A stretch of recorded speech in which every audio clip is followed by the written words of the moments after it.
Saudara-saudari dan adik-adikku yang terkasih dalam Tuhan, hari ini peringatan wajib Santo Martinus dari Tours, seorang uskup dan juga pendiri sebuah biara.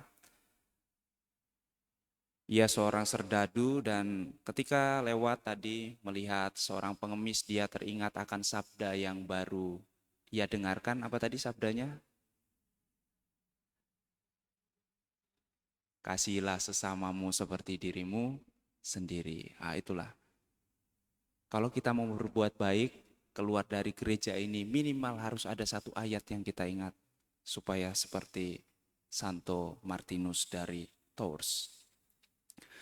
Saudara-saudari dan adik-adikku yang terkasih, diakon, kalau saya mendengarkan bacaan pertama dari surat Rasul Paulus kepada jemaat di Titus, kepada Titus, satu hal yang saya ingat jelas adalah bacaan ini dibacakan saat 1 Mei 2023.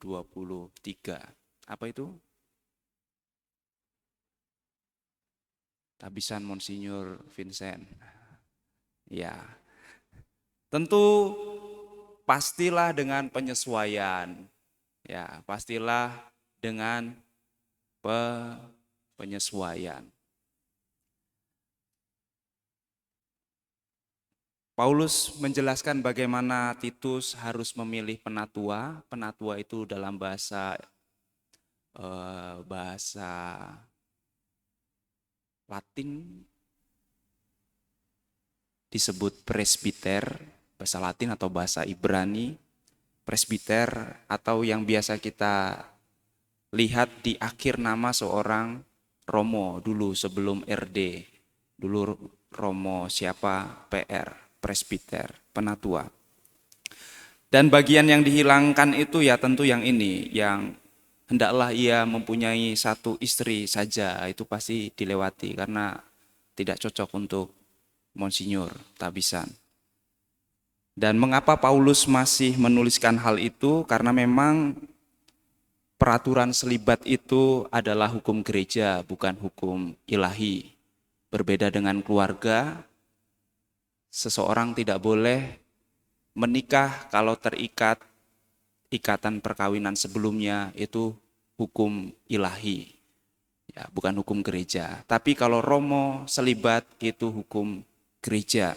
Dan itu mulai ada tahun 1139 sejak konsili Lateran kedua. Tapi di samping itu tentu sifat-sifat lain yang disebutkan oleh Paulus haruslah dimiliki oleh seorang penatua. Yang pertama, tidak bercacat hati, budi, dan jiwanya. Dia hidup beriman dengan baik, tidak angkuh, bukan pemberang. Kalau pemberang marah-marah, lagi khotbah bisa langsung dimarahin. Bukan peminum, dan untunglah tidak dikatakan bukan perokok. Kalau bukan perokok, setengah Romo di Lampung ini habis, Diakon Oswin tidak jadi tabisan. Ya. Tetapi di Kuskupan Bandung, itu fraternya tidak boleh merokok, yang merokok langsung dikeluarkan. Bukan pemarah, tidak serakah, murah hati, mau memberi tumpangan dan selalu tertuju pada yang baik, bijaksana, adil, saleh, mampu menguasai diri, berpegang pada ajaran yang benar. Itu tadi syarat-syarat menjadi penatua gereja. Dan yang menarik adalah siapa itu gereja? Keluarga kita masing-masing disebut sebagai Ecclesia Domestica, gereja rumah tangga. Maka sifat-sifat itu harus dimiliki pertama-tama oleh orang tua dan siapapun di sini yang mau menjadi orang tua. Maka orang tualah yang menjadi penatua di dalam gereja domestiknya. Pertanyaannya, apakah kita sudah membina semua sifat-sifat itu? Ya, mempunyai satu istri, satu suami saja, lalu yang seterusnya.